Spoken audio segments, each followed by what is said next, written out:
नमस्कार प्रिय बच्चों, आज हम व्याकरण का एक नवीन अध्याय प्रारंभ कर रहे हैं। शीर्षक से आपको पता लग रहा है पद परिचय। बेटा, पद एक तरह से शब्द ही होते हैं।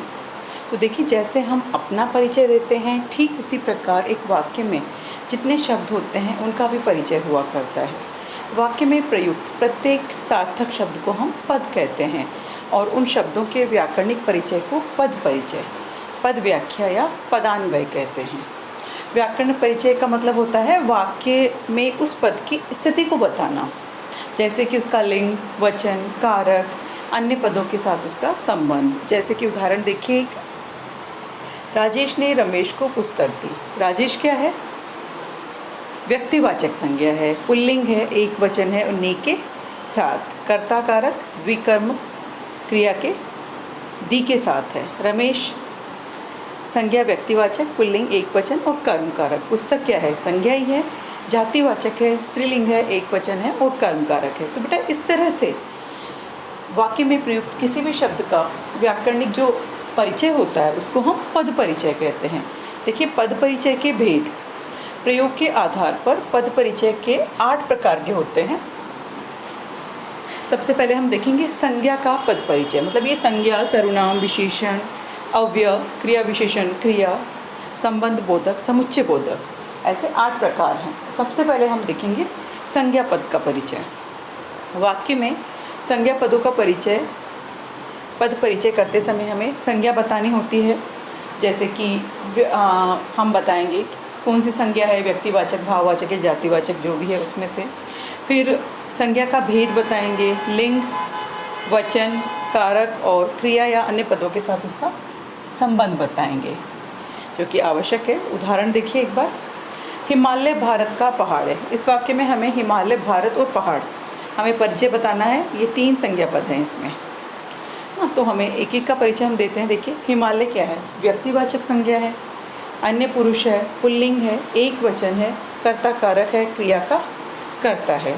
फिर इसके बाद आता है भारत। भारत भी क्या है? व्यक्तिवाचक संज्ञा है, अन्य पुरुष, पुल्लिंग, एक वचन, संबंध कारक। इस पद का संबंध पहाड़ से है।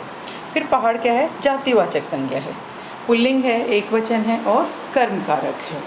तो इस प्रकार से संज्ञा पद का परिचय देंगे। अब ऐसे ही हम देखते हैं, देखिए, सर्वनाम पद का परिचय।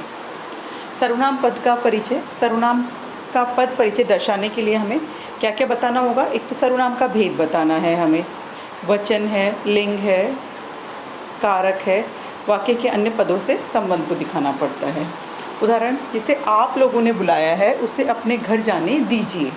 जिसे आप लोगों ने बुलाया उसे अपने घर जाने दीजिए। आप लोगों ने, उसे और अपने, इन पदों का हमें परिचय देना है, उसे और अपने।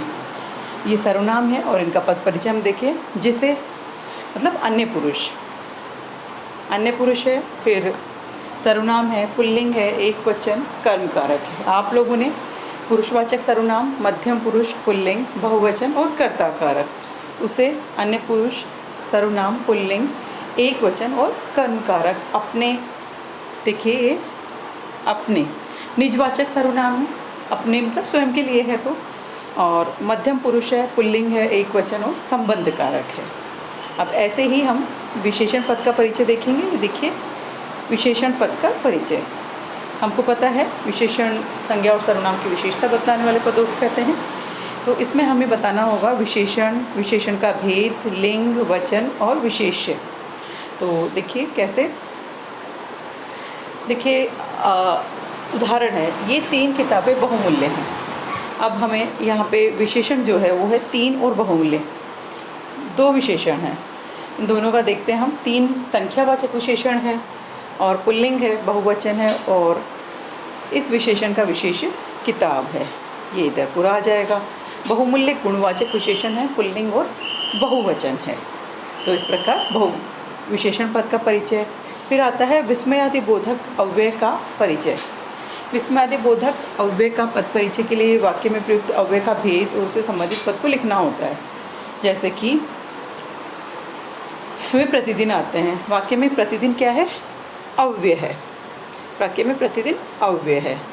कालवाचक अव्यय है, यहाँ आना क्रिया का काल सूचित करता है। दूसरा उदाहरण है वह कैसी अच्छी पुस्तक लाए, तो वह विस्मयादिबोधक आनंद को प्रकट कर रहा है।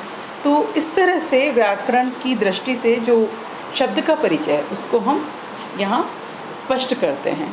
धन्यवाद।